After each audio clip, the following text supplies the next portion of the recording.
Какофонија на ритје на пагаве на секторин публик пара се gjithаш për të punësuarit në administratë dhe organet e drejtësisë do të rregullohet në se pranohet formula e qeverisë pas së cilës në 3 vitet e ardhshme paga e rreth 7700 punëtorëve do të rritej për 40%.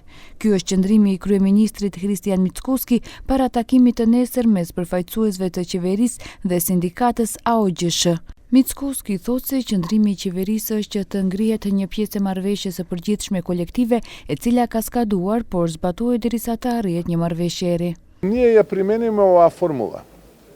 Тогаш при исплатата на плати ќе се создаде какафонија, бидејќи постојат неколку документи кои што ја дефинираат платата и кои што може да се толкуваат вака или така.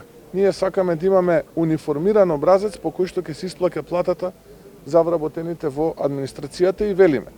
Делот, членот на плата, односно 3 члена се, каде што се дефинира воопштиот колективен договор кој што е истечен платата, да го суспендираме и во периодот додека важи овој договор што сега ќе го постигнеме, да испреговараме нов општ колективен договор. Kryeministri Mickoski thotë se beson që për 3 vjet do të merren vesh për një marrëveshje të re të përgjithshme kolektive, ndërsa deri atëherë të vlej formula e qeverisë.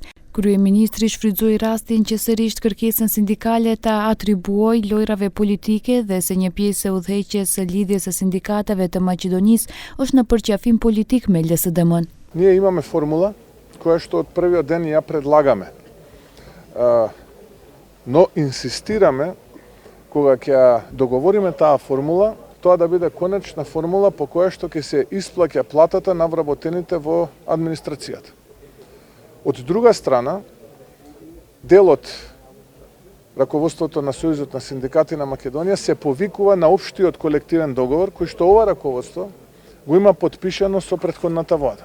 Nga AOGSH thonë se sot po e përgatisin qëndrimin e tyre për takimin e nesër me qeverinë, nga që thonë se nesër do të shohin nëse propozimi do të vlej për 7700 të punësuar apo për një numër më të madh. Nga sindikata thonë se ata kanë kërkesën e tyre dhe se duan të bisedojnë për të, e ajo është shtesat në pagë në lartësi prej 30%. Мислам дека многу јасно, ова е наше барање на синдикатот НУПОС од 2025 година, исто време оваа година кога протестиравме, чекаме само премиерот да видиме дали ќе го прифати нашето барање. Formula e qeverisë ndërkaq parashikon që në 3 vitet e ardhshme në pagën e punëtorit të shtohen nga 1500 denar dhe çdo vit ky total të rritet për 8%. Kështu që nëse tani paga është 35000 denar, për 3 vjet do të ishte rreth 50000 ose 40% më e lartë se tani.